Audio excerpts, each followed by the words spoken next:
A palavra de hoje, você já sabe o endereço, também sabe o capítulo. É o 22º capítulo, versículo 31 a 34 do Evangelho de Lucas. Convido você a abrir a palavra do Senhor em Lucas, capítulo 22, versículo 31 ao versículo 34. Lucas, capítulo 22, verso 31.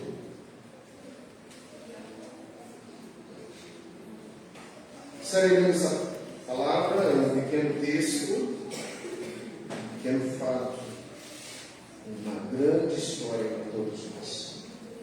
Simão, Simão, eis que Satanás o reclamou para vos peneirar como trigo. Eu, porém, roguei a ti para que a tua fé não desfaleça. Tu, pois, quando te converteres, fortaleça os teus irmãos. Ele, porém, respondeu: Senhor, estou pronto a ir contigo, tanto para a prisão como para a morte.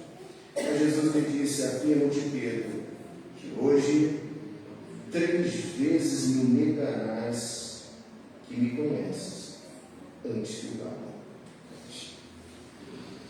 Irmãos, o objetivo hoje é relembrar a negação de Pedro. Relembrar por quê? Porque todos nós conhecemos esse fato. Talvez seja um dos textos mais mencionados a Pedro. O Pedro que andou sobre as águas, o Pedro que foi inspirado pelo Espírito Santo, dizendo que tu és o Cristo, o Filho de Deus vivo, é o Pedro que vai negar Jesus. E nessa noite eu quero te convidar a estar na pele de Pedro. Eu quero te convidar a sentir essa situação, a imaginar o aspecto negativista de alguém que andava com Jesus, um discípulo de Jesus. Eu não sei se você já negou Jesus alguma vez, mas eu quero dizer para você que é possível. Talvez alguém que esteja aqui já tenha negado Jesus. Mas a minha pergunta é: como negar a Cristo e ter a sua vida recuperada? O fato de negar é bem viável, é bem visto. Mas a minha pergunta é: o que fazer depois? Day after. O que você faz após negar Jesus Cristo? Pode um eleito negar Jesus Cristo? Pode um discípulo negar Jesus Cristo? Pode um cristão negar Jesus Cristo? Pode um presbiteriano negar Jesus Cristo? Pode você negar Jesus Cristo? Que história é essa? Então,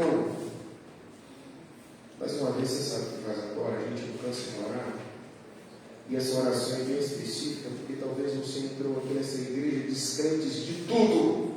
Descrente de Jesus, descrente da fé, descrente da sua caminhada, descrente da sua segurança, ou autossuficiente demais, a um ponto de dizer que eu não caio, eu não nego, eu não faço, eu sou super crente.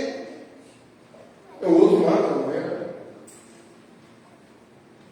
Eu não conheço a sua vida, mas o Espírito Santo conhece o seu coração e a sua mente agora.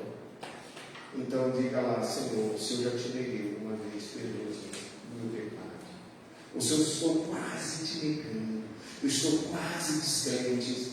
Ó Senhor, tenha misericórdia. Ó Senhor, eu sou muito autossuficiente, autoconfiante. Nada pode me tirar dos teus braços, nada pode me fazer te negar, Senhor. Eu não sei qual é a nossa situação agora, mas você pode orar: Senhor, mostre, fale comigo, incline para baixo, para que eu possa estar bem na minha jornada espiritual. 1 minuto para você fazer essa oração. Você vai ser sincero com Deus. Senhor, eu estou cansado. Senhor, fale com o Senhor. Ou se diga: Senhor, eu estou autossuficiente.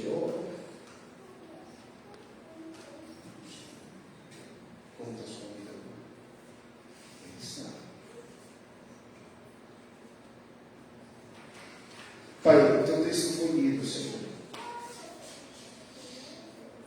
E nessa oração sempre nós pedimos, fale conosco num texto antigo, num texto escrito, lido, relido, talvez conhecido por todos nós, mas um texto que hoje, como eu estava lendo essa semana, foi endereçado à Igreja Presbiteriana do Brasil em Santa Maria, nessa data de hoje, especial, 9 de junho de 2024, a carta que o Senhor tinha para a nossa igreja era essa. Então o Senhor conhece cada vida que estaria aqui, cada coração, a começar do meu coração. Pai, tenha misericórdia desse pastor, porque sendo pecador, eu preciso de Ti, Senhor, da Tua unção, da Tua capacitação.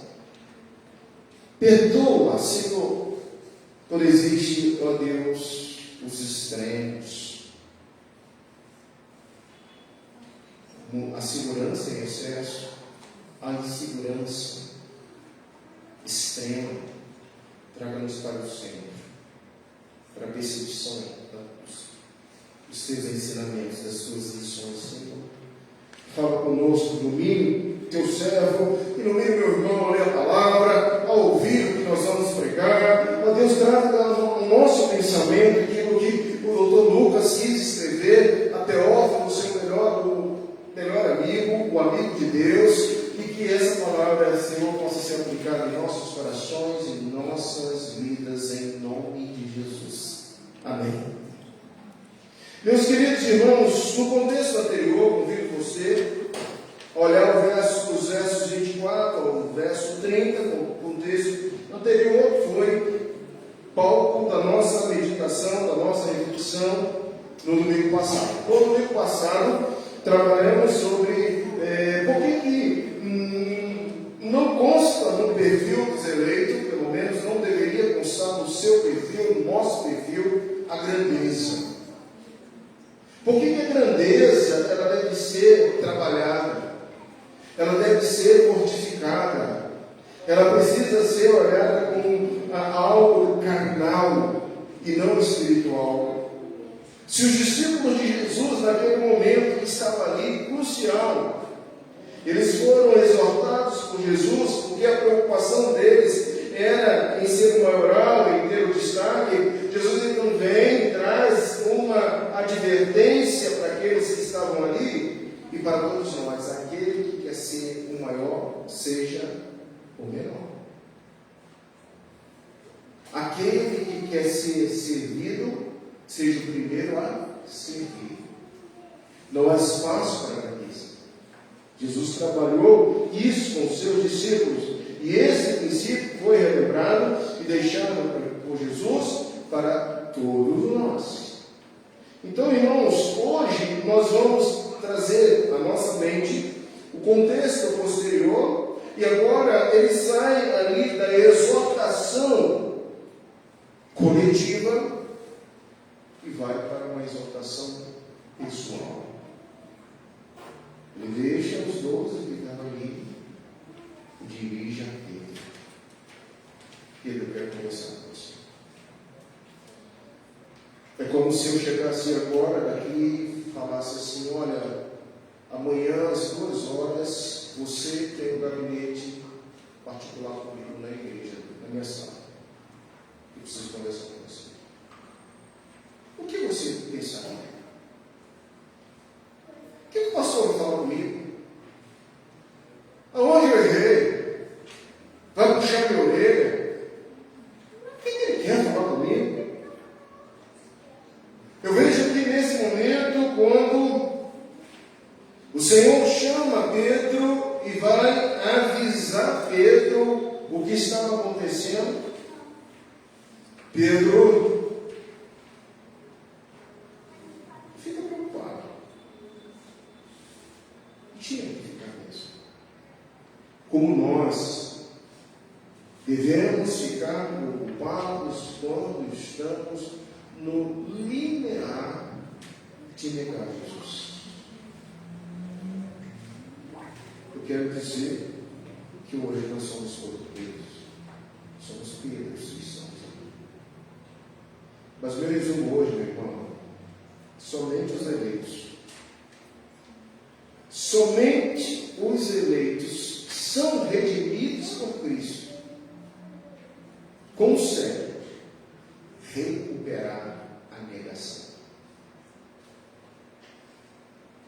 Então, reverendo, o que você quer falar com isso? Eu quero falar, e você vai ver daqui a pouco, que essa questão de recuperar algo que foi ofensivo a Cristo, algo que foi negado a Cristo, conscientemente ou inconscientemente, somente os redimidos por Cristo, os eleitos de Cristo, conseguem recuperar.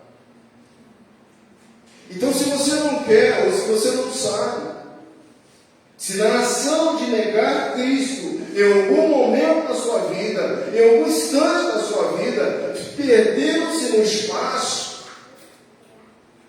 eu quero dizer algo para você com um tom: você é eleito de Deus, você é redimido de Deus. E, irmãos, antes que você pense tantas coisas, porque a minha leitura daqui na frente, no olhar, na minha cosmovisão é: mas pastor, eu posso negar Cristo? Em alguns momentos, os eleitos negam Cristo. Meus irmãos, só existe um pecado que não tem perdão.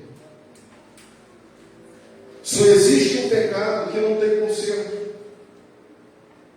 Escreva no boletim qual é esse pecado. Blasfêmia contra o Espírito Santo.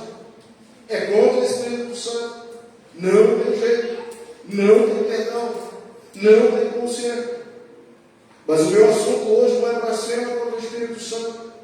O meu assunto hoje é Pedro que negaria Jesus 3 vezes. É você que tem negado Jesus inconscientemente, involuntariamente ou voluntariamente toda semana. Pare com isso. E a semana da quinta-feira não termina nunca. Que semana extensa. A quinta-feira da paixão só termina nos versos 71. Nós estamos ainda no 34. Quanto trabalho Jesus estava tendo na última semana, ainda não havia chegado a sexta, a quinta-feira, estava lá, crianças lindas que já estão policiadas, podem começar a desenhar, aquelas que já sabem ler, crianças que já sabem ler. Vamos fazer um acordo: Arthur que já lê, você não precisa desenhar mais, tá, Arthur? Arthur não precisa desenhar mais, ele já sabe ler e escrever. Você pode escolher qualquer coisa do que você está ouvindo no sermão, Arthur, e escrever depois e vir falar com o pastor. Só as crianças que não sabem escrever ainda, vocês podem desenhar. Desenhe. Desenhe essa quinta-feira. Desenhe Jesus conversando com outra pessoa. É Jesus e o discípulo. Jesus e verso 31, queridos. A gente começa aqui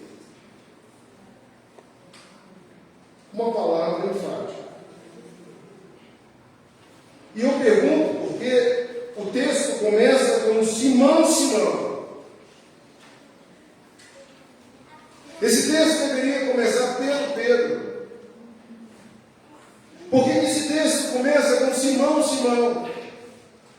Porque agora revela-se a natureza humana de Pedro.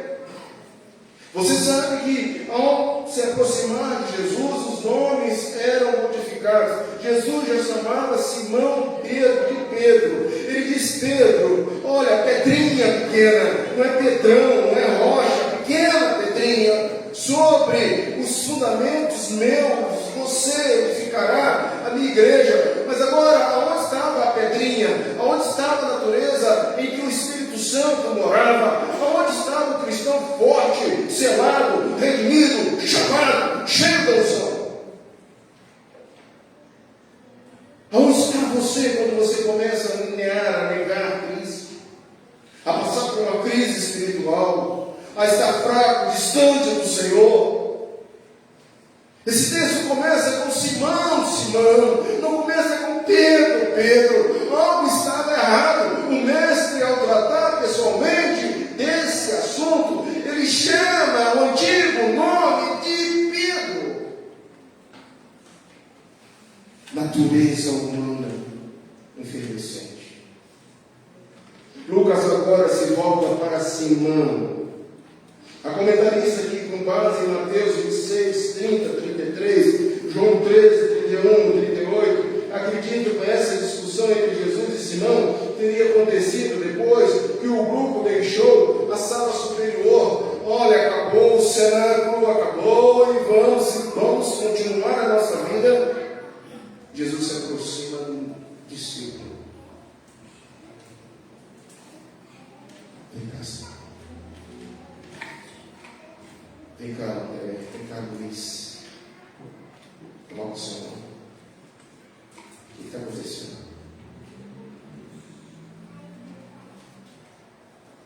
A tese que alguns defendem nesse aspecto é que, inteiramente, possivelmente, o mestre tenha começado a advertir Pedro enquanto o grupo estava ainda na sala superior, e que essa discussão entre os discípulos de Jesus continuaria mais tarde. Mas o fato aqui não é ou estar na sala ou ter deixado a sala. O fato é que está Jesus e Simão pessoalmente. Se Jesus chegasse hoje pessoalmente para você, Ele te trataria com um novo nome ou te trataria com um velho nome? Como é que Jesus nos trataria? Alguns aspectos importantes que precisamos caracterizar do verso 31 ao verso 32, eu chamo a sua atenção para alguns detalhes importantes, contínuos. Veja, ele disse: Simão, Simão, duas vezes, enfaticamente, está acontecendo algo com você, e eis que Satanás vos reclamou para vos peneirar como um trigo. Eu, porém, roguei por ti, para que a tua fé não desfaleça tu, pois quando te converteres, fortaleces teus irmãos. O coração desse texto está aí. Você consegue mapear, visualizar dados importantes. Primeiro, Satanás está querendo Simão peneirado. Analogia trigo. Mas deixa eu lhe falar, alguém provavelmente veio aí da roça, de Minas Gerais, conhece o aspecto de peneirar, o café. É a mesma coisa. Você tem um grão de café seco, café seca, você leva aquele café ao pilão, você bate o café, casca e grão, você coloca numa peneira, e aí você peneira o café. E o que vai acontecer? Quando você joga para cima, o vento tira a palha, e na peneira vai ficando limpinho os grãos de café. E eu era pequeno lá na roça, lá no interior de Minas Gerais, lá em Barumirim, lá em Açu, onde você planta muitos cafés, existem fazendas de cafés, e eu via a agilidade daquelas pessoas trabalhando e peneirando, jogando para cima, soprando, saía a palha voava, e ficava só na peneira o grão de café. Interessante. Nesse contexto aqui, irmãos, o fato de Jesus dizer, Jesus chama o seu discípulo de Simão, e não Pedro, como nós estamos abordando, isso não é até o versículo 34, Pedro, a rocha. Se algum significado pode ser anexado dentro desse contexto, poderia ser muito bem que o mestre desejaria chamar a atenção de Simão, daquele líder sobre o fato em si mesmo, e ele era uma criatura frágil, de forma alguma um homem de estabilidade. Agora, nesse momento, a rocha era um torrão de terra. Quando uma pessoa começa a negar o Senhor Jesus, ele começa a ser solúvel, como uma terra que vai à base da água dissolvendo. Não era terra. Segundo lugar, a repetição enfática aqui indica a ênfase profunda da preocupação do mestre para outros casos dessa mesma forma, desse mesmo estilo. Jesus já havia usado desse mecanismo, dessa pedagogia. Simão, Simão, repetição aqui, ênfase, estou preocupado com você. Estou preocupado com você. Veja o que diz o texto. Disse Jesus: eis o norte grego. Preste atenção. Ou ainda no grego, essa palavra aqui, é colocada como aquela contribuição maior. Tome cuidado. Alguma coisa está para acontecer com você. Quando nós percebemos, irmãos, dentro desse contexto, que Satanás queria peneirá-lo, agora a preocupação do Senhor em estar ali conversando com o apóstolo Pedro era: olha, mas eu orei por você. Mas um aspecto do coração, o triste desse contexto, que nós temos: eu roguei por ti. Eu roguei por ti. Eu orei por ti. E eu intercedi ao Pai. Veja o que está aí, para que a tua fé não desfaça. Sabe o que é mais preocupante na nossa vida quando a gente está no passo de negar o Senhor, no passo de cair? É desfalecer na fé. É morrer na fé.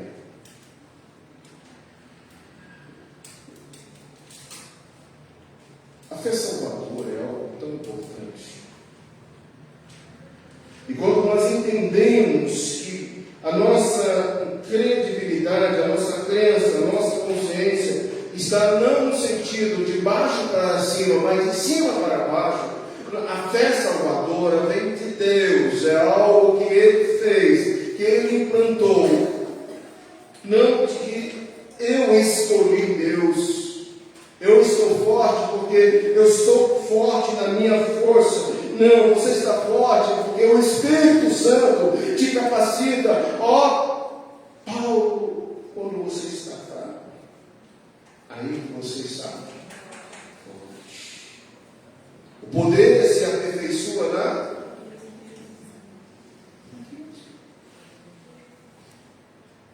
síndrome da autossuficiência que a gente vai ver aqui embaixo.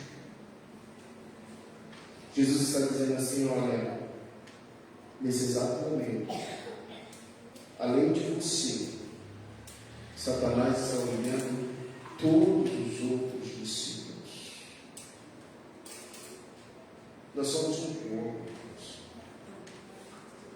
Não pense você que o seu sofrimento é isolado. Não pense você que a sua fraqueza na fé só atinge você. A nossa fraqueza na fé atinge a coletividade.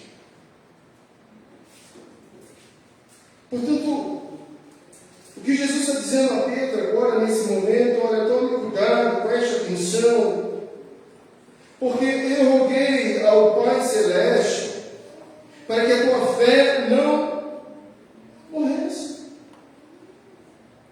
estabelecesse.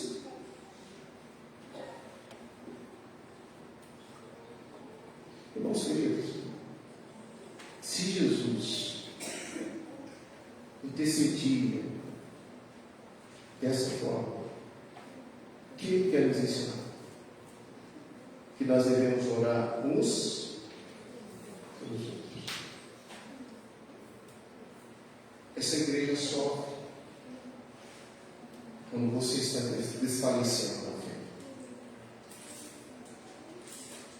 A sua falta de fé, a sua inconstância, a sua dúvida, ela atinge a coletividade e nós podemos verificar que naquele momento Pedro volta a lembrar de algumas palavras do passado que nós já falamos. Jesus falando com Pedro: Pedro, você me ama?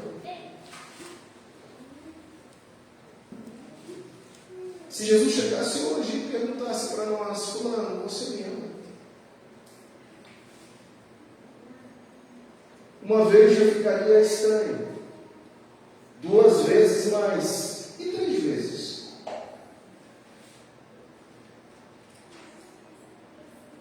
Nós que somos conectados com a palavra, acho que na primeira pergunta de Jesus falaríamos aquilo que Pedro falou.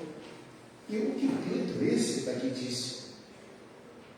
Senhor, tu sabes de todas as coisas. Tu sabes. Senhor, tu sabes de todas as coisas. Agora, no meio de Sinai de Cristo, está ali Jesus de novo, está falando de Pedro. Pedro, a autossuficiência. Pedro, preste atenção. Pedro.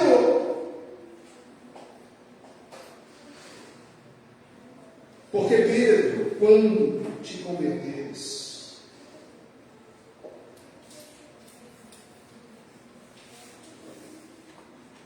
ordem saúde,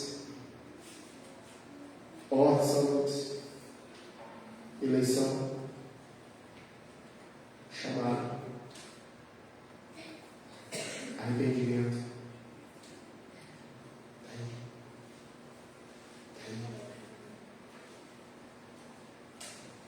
Portanto, somente os remidos conseguem, irmãos, recuperar pontos que estão em dissonância, pontos que estão segregados, pontos que estão afastando de um norte, de um rumo. O Senhor Jesus disse para Pedro: Pedro, quando te converteres, você vai fortalecer teus irmãos.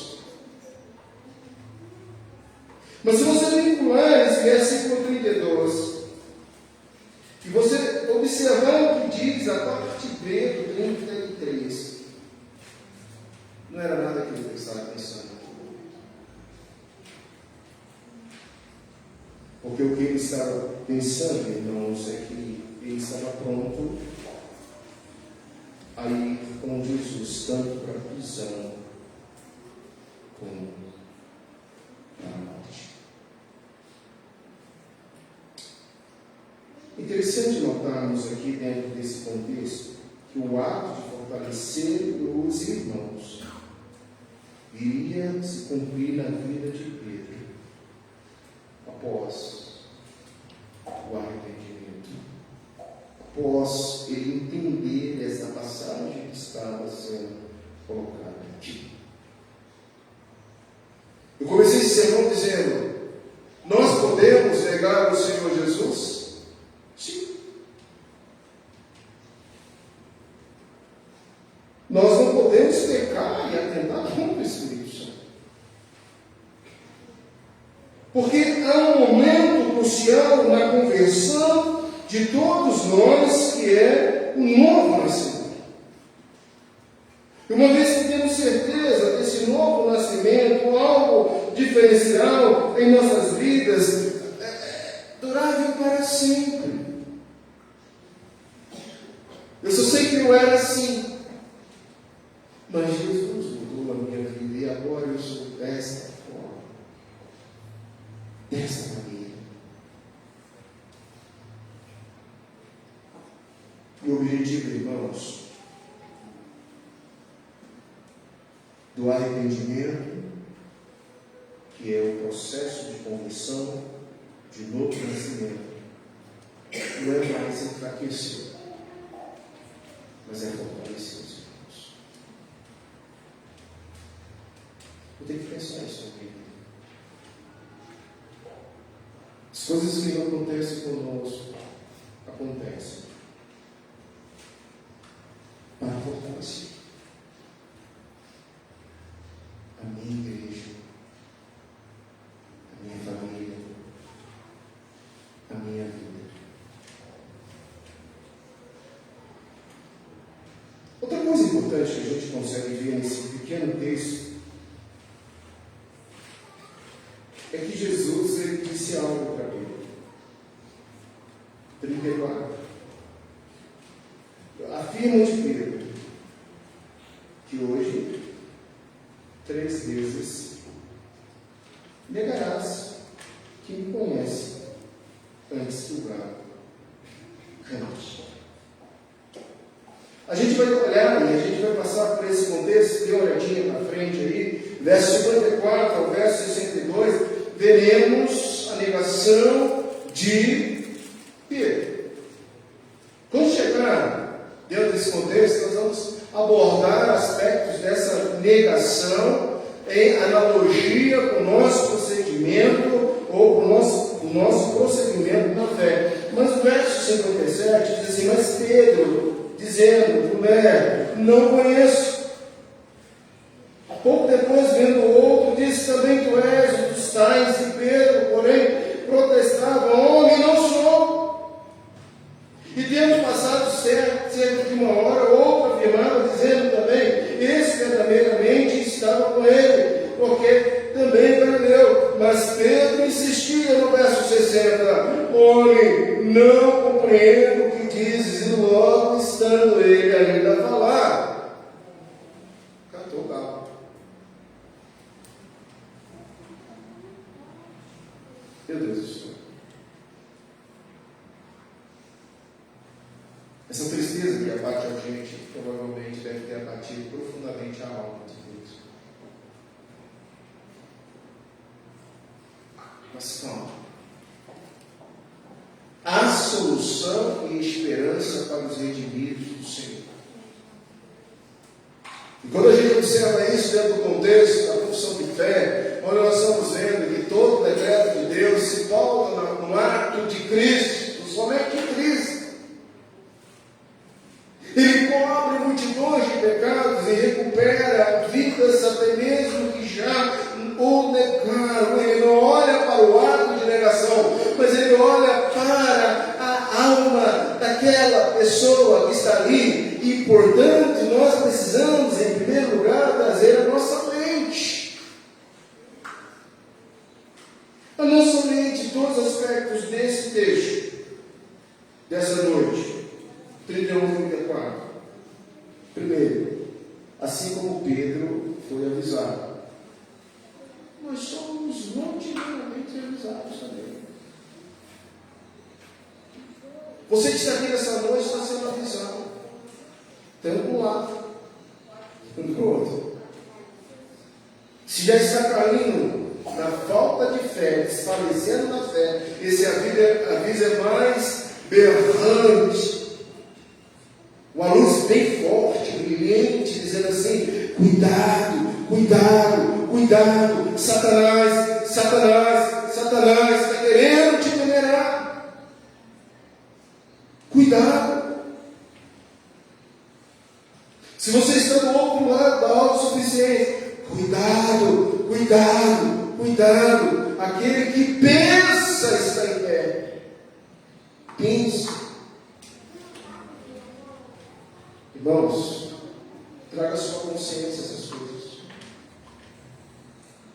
O que devemos fazer diante dessa situação? A Bíblia é a regra, é a palavra de fé, é a regra de fé e prática. E todo sermão, todo texto contido nela, nos orienta, nos avisa: cuidado, cuidado, você tem a natureza humana.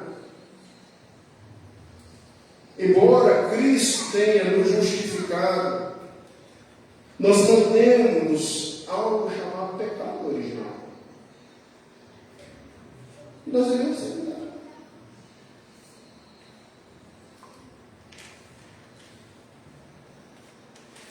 Quantas vezes, irmãos, nós estamos de um lado ou do outro nessa jornada? Gostaria que você olhasse para você nesse instante. E sondasse agora a sua consciência. A mente, a gente traz a realidade bíblica. E a realidade é essa: você está de um lado ou você está do outro. A consciência, a gente traz pecados estampados,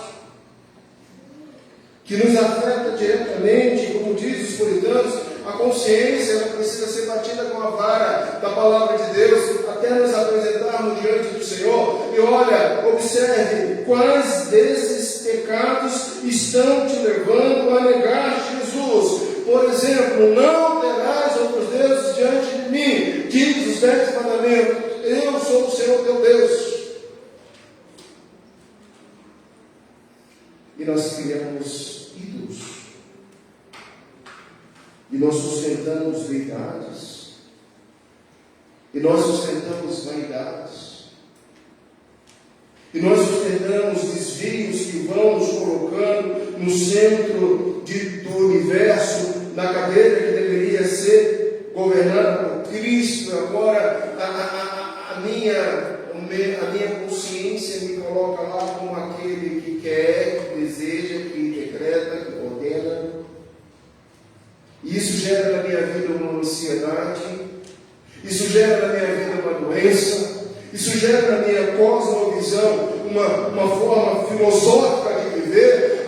Eu estou muito agitado, então eu preciso recuperar o meu equilíbrio. Eu vou sentar de pernas cruzadas e vou fazer Krishna, Krishna, Krishna.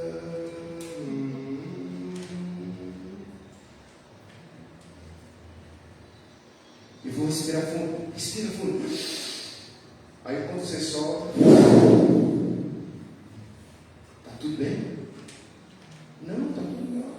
A Bíblia diz que a ansiedade é pecado.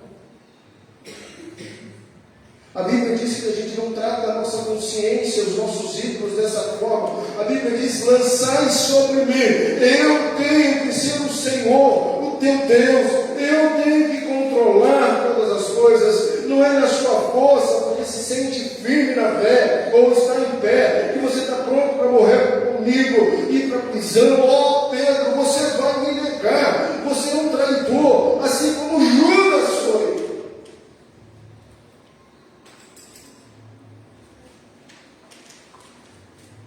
Somente os redimidos conseguem recuperar o procedimento da negação, porque conseguem buscar os decretos de Deus a humilhação no processo de arrependimento.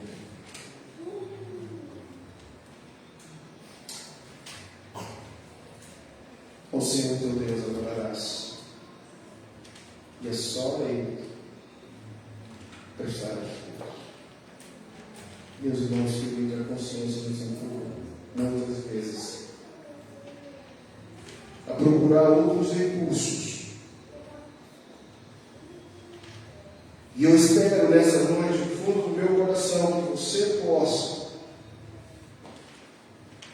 trabalhar com esse aspecto na sua vida, deixando Cristo recuperar. Porque quando Cristo recupera, e veja, convido você para uma olhadinha lá no 1 João, a forma pelo qual e como Cristo recupera o redimido, o eleito, de forma única e definitiva. Nós aprendemos dessa forma e dessa maneira qual deve ser e como deve ser a nossa vida. Olha lá, 1 João, capítulo 1, verso 5, verso 6, verso 7, verso 8, versículo 9, versículo 10. Volte para o verso 9. Se confessarmos os nossos pecados, Ele é fiel e justo para nos perdoar os pecados e nos purificar de algumas injustiças, de parciais injustiças, de toda injustiça. Negar Jesus é uma injustiça gritante.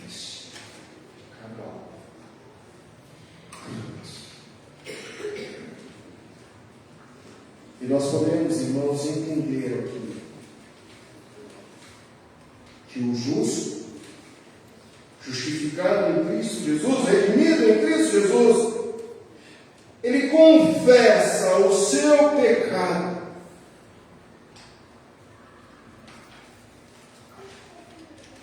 Nós vamos ver a ligação de Pedro. Mas o que Pedro fez quando, você sabe, quando ele terminou de negar Jesus? É o que muita gente faz.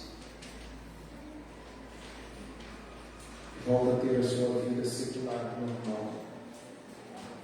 volta a pescar peixe, volta para a casa da sogra, volta a viver a sua vida distante dos discípulos, até que Cristo, o próprio Cristo, olha dentro dos seus olhos e pergunta: o que você está fazendo aqui? O que você está fazendo? Eu quero terminar essa mensagem, irmãos. Quero te perguntar o que esse texto ele é aplicável à nossa vida nessa noite. Eu tenho aqui duas mensagens. A primeira é: Satanás quer nos venerar. Não brinque com Satanás. Você não tenha no seu coração achando que Satanás é um ursinho de pelúcia. Não, ele está rugindo como um leão, doido para tragar, para matar. Primeira questão que nós vemos aqui é que sim, ele quer nos pegar, mas nós temos um Senhor que intercede por nós. E Ele está sentado à mão direita de Deus Pai agora, pronto a interceder por você, pronto a interceder por essa igreja, pronto a interceder por qualquer um que esteja em perigo. C.S. Lewis escreve em seu livro Cartas ao Coisa Ruim que um cristão nas mãos de Satanás é como uma azeitona preta que ele vai degustando lentamente. Ele tem prazer em consumir a fé daquele crente, em abater aquele crente, em escravizar aquele crente, em desfalecer aquele crente e ao mesmo tempo atacar a sua igreja, seus irmãos. Nós somos um organismo tão vivo, meu irmão querido, porque se você está pensando negar Jesus aqui nessa noite, você vem trazendo dores sérias à sua igreja. Pensa isso não. Nós somos um organismo tão vivo, meu querido, porque se a altivez, a presunção, o orgulho estiver na sua cabeça, você vai prejudicar essa igreja. Jesus falou isso. Quando você se converter, ajude os seus irmãos. Literalmente eram os discípulos que estavam ali, mas realmente hoje somos nós.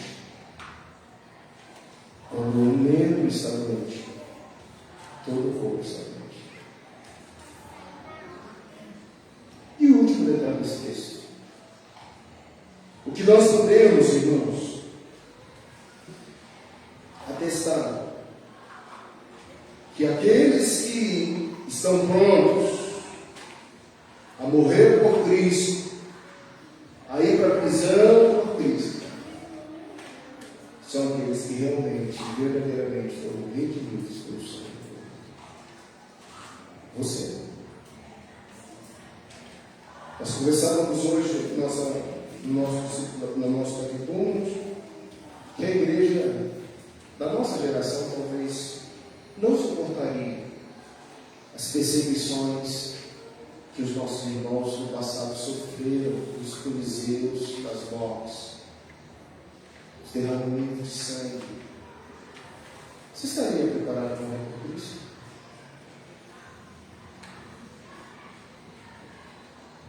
A história bíblica diz que cada sangue daqueles mártires derramados sobre a terra brotava como sementes santas do Senhor, e Satanás não conseguiu. Então ele muda a tática. Pedro, 2 Pedro, alô, discipulado aí formando. 2 Pedro, já estava acontecendo. O que João está lutando, Pedro reforça.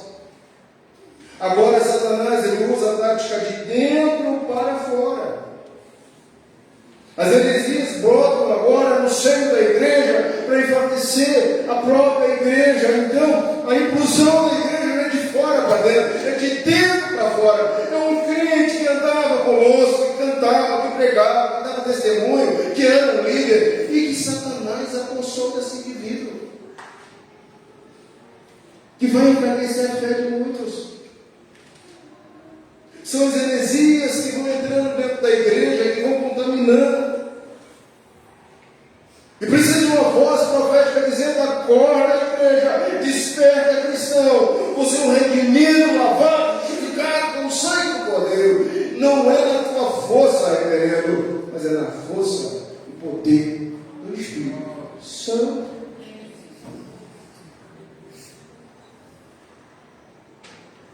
Já negou Jesus alguma vez?